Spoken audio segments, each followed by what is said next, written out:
Good morning. You may be seated.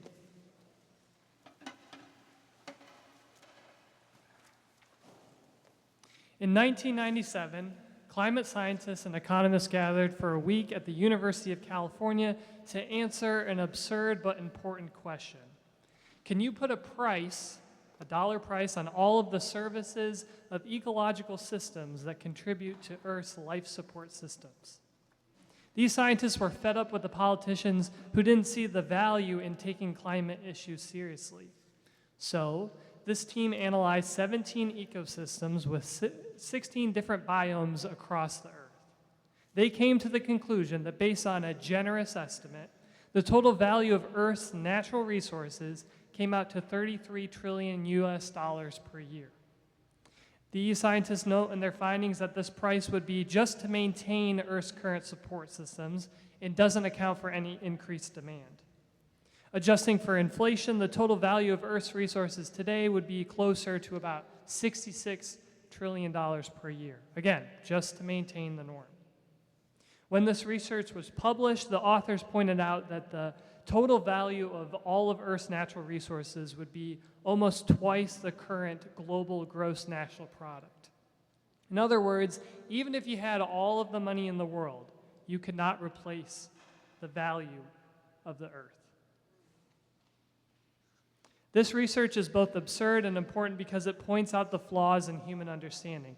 I mean, why would this question even need to be asked in the first place? We already know that we could not live on Earth if it weren't for the valuable ecosystems that support life. Only in a world where humans have plundered all of God's creation for infinite gain can this be a necessary research topic. Only through the lens of capitalism did these scientists feel like they could advocate how dire their case truly was. Our human understanding of the world is often truly absurd. Through science and psychological development, we have learned that humans are consistently victims of bias, manipulation, and positive feedback loops. Why are our brains wired this way? The human brain evolved over hundreds of thousands of years with these traits in order to survive. Our instincts to recognize patterns and make assumptions don't come from a place of inherent evil. Without this development, we would have never learned which plants were poisonous, which animals to avoid, and how to form communities. Unfortunately, though, those same traits have contributed to our sometimes warped perception of the world. We have learned concepts like scarcity, violence, and greed through a human understanding. A human understanding teaches us that the ends justify the means, that school shootings are a fact of life, or that if you repeat a racist lie loud enough, it will become true. We tell ourselves if we get the right person in office, we can go back to normal. Our gospel reading this morning reminds us that we often don't have the full picture, to say the least. Just like Peter, we expect the glory and the honor without any of the suffering or struggle. One of my favorite characters in the Gospels is Simon Peter. He starts off as a simple fisherman who almost drowns when he tries to walk out on the water to meet Jesus. He's not always the brightest, but he has the right intentions. Peter makes a lot of mistakes, but by the time we find him in Acts, he becomes the foundation of the early church. In many of the gospel stories in which he appears, Peter serves as our example. From a narrative perspective, he serves the function of our own human beliefs as we learn the story of Jesus. He gives voice to the suspicions, the skepticism, and arrogance that we often experience. In Mark, we have a standoff between Peter and Jesus, or between human and divine understanding. Peter represents our own feelings and expectations of what God's new creation will look like and the role that Jesus will play in it. In this story, the staging of all the different characters plays up the drama of the moment. The text tells us that Jesus was teaching and prophesying to the disciples as they went to the villages, gathering a crowd with them. We can imagine Jesus in front of everyone, revealing the passion narrative as we know it now: suffering, rejection, death, and resurrection. The concerned Peter takes Jesus aside away from the crowd in order to rebuke him. I'm sure you'd all be surprised if Amy came up here and took me aside as I was preaching. Just like the stage directions in a play, the physical actions of the characters reveal their inner motivations. Still, there is even more drama to what is happening here. Biblical scholars point out that the translation of rebuke used by the author of Mark is often the same word that is used in other places to describe the exorcising of demons out of people. This is way more than just a simple disagreement between Peter and Jesus. All of this context justifies Jesus' strong response to Peter and his counter-rebuttal. The text tells us that before he responds to Peter, Jesus intentionally turns to look back at the disciples.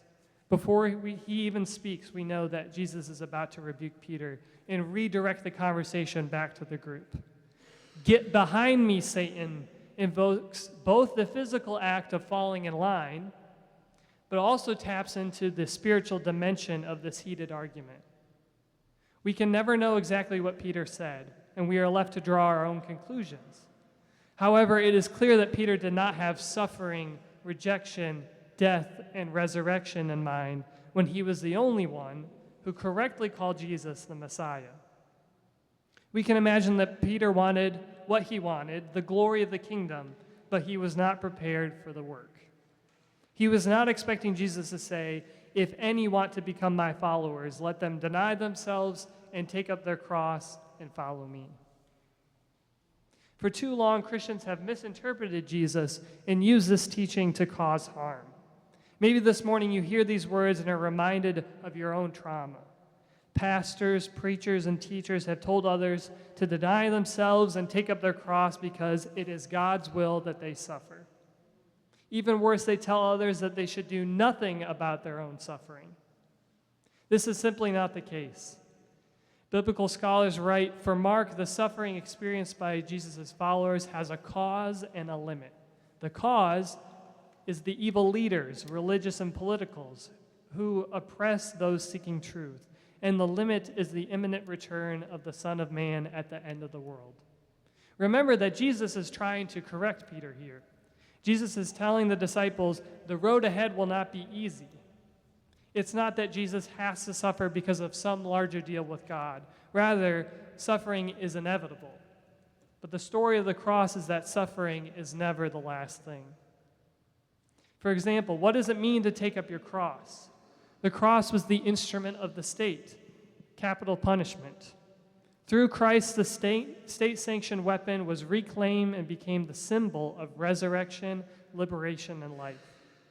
To take up your cross is to subvert human understanding and find creative responses to the personal suffering and suffering in the world. Please do not get me wrong. It's not that you or anyone must suffer in order for change to come about. Jesus is teaching us that suffering is unavoidable and that suffering is limited and no longer the last thing.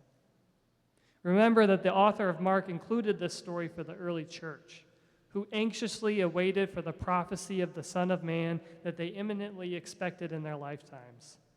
Jesus' words of promise extend beyond the crowd gathered and into our lives today. There's no greater summary of Jesus' point here than, for those who want to save their life will lose it, and those who lose their life for my sake will save it. Let's return to those scientists in 1997 who were trying to sway the minds of politicians. The results of the study show that there is no reasonable way to place market value on the ecological systems that contribute to Earth's life support systems. Even if you could, the price would exist outside of what can actually be purchased. More bluntly, if things became so desperate that a billionaire or a country tried to buy Earth's life support systems, they would be unable to do so. The only solution to such an absurd question is to abandon our existing understanding of value and to rethink the irreplaceable value of the Earth. The only way to save these vital systems of Earth is to lose our current understanding of money and markets.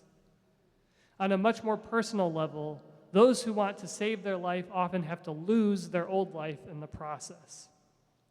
Anyone who's ever dealt with addiction or has been impacted by it can tell you that the first steps towards recovery is acceptance and a willingness to change. Any great athlete or musician will tell you that about the long hours and sacrifice that it takes to completely master their craft. In order to face the challenges of our time, from climate change to school shootings, from the housing crisis to endless genocidal wars, we will have to give things up. Only through losing our old lives, denying our love of fossil fuels, guns, and greed, will we be able to save our lives and participate in God's new creation. I believe strongly that the future of the church will only come through transformation, which will unfortunately include loss.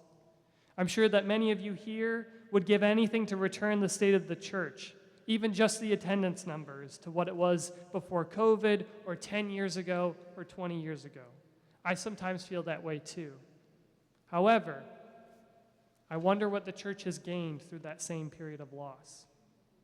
I wonder if the church, this church in particular, would still have its bold prophetic voice if it were not for this difficult period of transformation. While we hope for a swift end to the impeding crises of our time, just as the early church imminently awaited Jesus to come into glory, we are reminded that the end will not come without transformation. This is especially true during an election season. During the last few weeks, there has been a renewed sense of hope amongst many that the end might finally be in sight.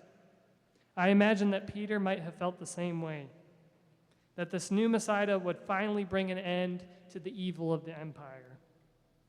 We wish that things would just go back to the way that they were, but we are reminded this morning that we don't have the full picture. I believe that God has bigger plans for us yet. Only if we are willing to lose our lives for the sake of the gospel will we be able to save them. I believe that we are still being called to take up the cross and to follow Jesus and to participate in the new creation. Amen.